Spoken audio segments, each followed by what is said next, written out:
महाराज आज यांचं पुण्यस्मरण आहे, पण मुलाने केलेलं पुण्यदानाचं पुण्य, वस्त्रदानाचं पुण्य तिथपर्यंत कसं काय पोहोचलं हो? आता इथं पाणी सोडलं, इथं पिंडदान केलं, इथं एवढ्या लोकांना जेव घातला, म्हणले इथे सगळं केलं, इथून वडील कुठं आहे काय माहीत नाहीये. काही लोक शंका घेतात नाही, उदाहरणही पटवून देतात. ते म्हणले ऐका, एक शेतकरी नदीमध्ये पाण्याचा हंडा भरायचा आणि 50 पावलावर जायचा आणि तिथे हंडा वाटायचा. 50 हंडे होते. एकदम म्हणला अरे काय करतो? म्हणजे काय नाही, माझ्या ऊसाला पाणी भरतो. म्हणजे ऊस किती लांब आहे? म्हणजे अर्धा किलोमीटर अंतरावर आहे. अरे येड्या, इथून पाणी या वाळूत टाकल्यावर तुझ्या ऊसाला कसं काय पाणी भेटेल? ते म्हणे हे तर मलाही कळतंय.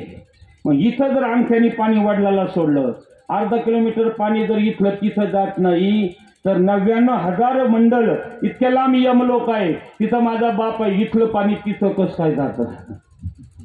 त्याचं बरोबर आहे का नाही?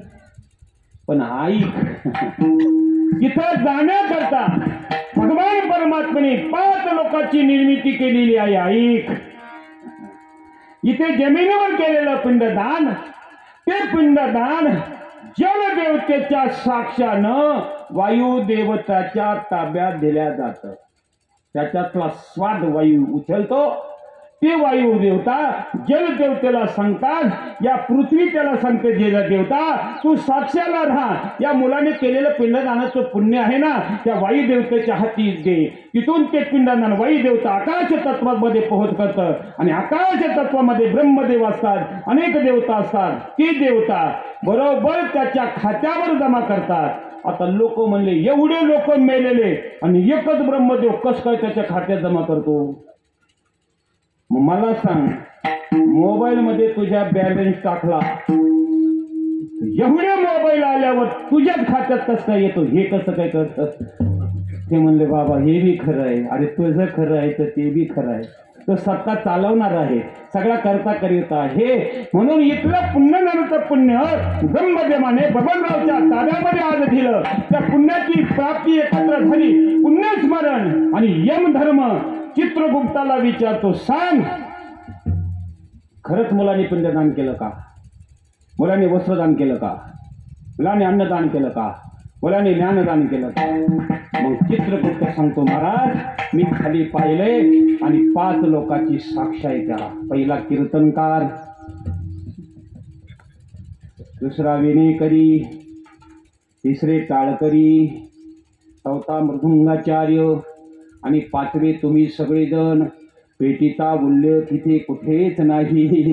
लावणी मृदुंग, पेटी, टाळ, ब्रह्मरस आवडीने पेटीचा उल्लेख नसल्यामुळे हे 5 लोकांची साक्ष चित्रगुप्त आपली घेतो. म्हणून श्राद्धाला कीर्तनच करावं. वर्ष 10व्याला प्रवचन केलं तरी चालतं, पण श्राद्धाला कीर्तन करावं. कीर्तनात साक्षीदार आहे मला दे सारे. आणि ह्या साक्षाने आज चित्रगुप्त मांडलेले सगळे गहाणे एकत्र करतात. आणि यमधर्म जो आहे, यमधर्म विचारतो, हा चित्रगुप्ता तू सांगतोस ना, मग हा मग तिथून पुढे या माणसाला कोणत्या गतीला घालायचं, तिथून पुढे ते चित्रगुप्त ठरतो महाराज. त्याच्याकरता प्रथम पुण्यस्मरण आहे. आणि त्या पुण्यस्मरणाचं दुःख महाराज म्हणले या जन्मातून मुद्दिर होण्याकरता तुकाराम महाराज म्हणतात, देवा मला या दुःखातून सोड. जन्म मृत्यू फार झाले माझ्या जीवा, ऐक माझा धावा पांडुरंगा. वे शीतल बहु झाली हाल हाल, ए बहु झाली हाल हाल, बहु झाली हाल हाल.